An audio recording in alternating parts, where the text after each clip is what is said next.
नमस्कार दोस्तों, आज की कहानी है बुरे वक्त में ही पता चलता है कौन अपना है और कौन पराया। नेहा अपने बच्चे राजू को स्कूल के लिए तैयार कर रही थी, तभी फ़ोन की घंटी बजती है। राजू को स्कूल जाने में देर न हो इसलिए वह फ़ोन नहीं उठा पाती है। उधर फ़ोन पर बार बार रिंग बज रहा था। बार बार रिंग बजने की वजह से नेहा परेशान हो गई और उसने अपनी सास को फ़ोन उठाने के लिए कहा। उसकी सास कहती है, तेरे मायके से ही फ़ोन आया होगा, इसमें देखने की क्या बात है। माँ जी देख लीजिए ना, किसका फ़ोन है, बार बार रिंग बज रहा है। ना चाहते हुए भी उसकी सास को अपना पूजा पाठ से उठकर गुस्से से बड़बड़ाते हुए जाना पड़ता है।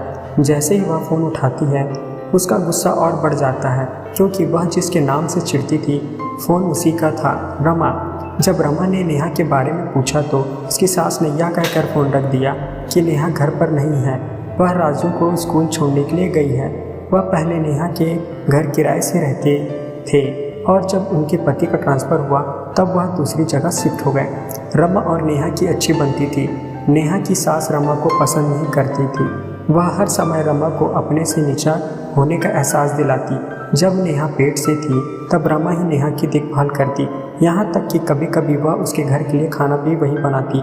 राजू के होने के बाद वह उसकी तेल मालिश करती, उसे नहलाती, एक माँ की तरह राजू की देखभाल करती। नेहा राजू को तैयार करके जैसे बाहर निकलती है अपनी सास से पूछती है किसका फ़ोन था।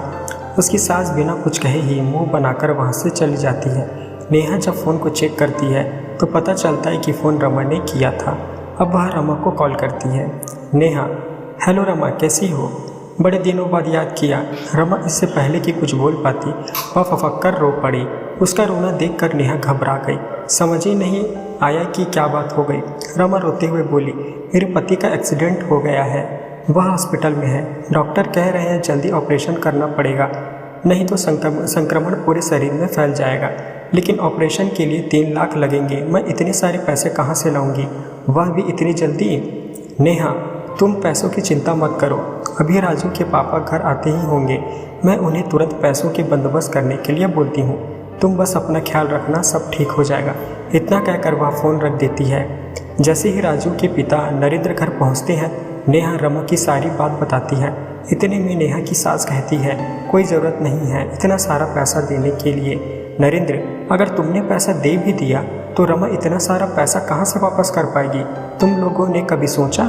इससे अच्छा है कि इन पैसों को राजू के भविष्य के लिए लगाओ। नरेंद्र, माँ, मैं उनके लिए 3 लाख तो क्या, अगर वह मुझसे 4 लाख भी मांगते तो भी मैं दे देता। आपको याद है जब राजू हुआ था तब रमा ने ही उसकी देखभाल की थी, यहाँ तक कि जब नेहा को टीबी हुआ, इस गंभीर बीमारी के कारण वह दिन भर खांसती रहती।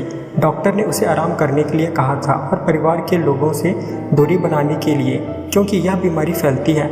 आपने भी कुछ दिन घर का काम किया, उसके बाद आप राजू को लेकर गांव चली गई, क्योंकि ये बीमारी कहीं आपको ना हो जाए। बुरे वक्त में पता चलता है कौन अपना है और कौन पराया। परिवार के लोगों ने भी साथ नहीं दिया, तब रमा अपनी चिंता ना करते हुए घर का सारा काम करती और नेहा का ख्याल भी रखती। इसका एहसान तो हम इस जन्म में तो क्या अगले जन्म तक भी नहीं चुका पाएंगे। इतना तो कोई सगा भी नहीं करता जितना उसने किया है।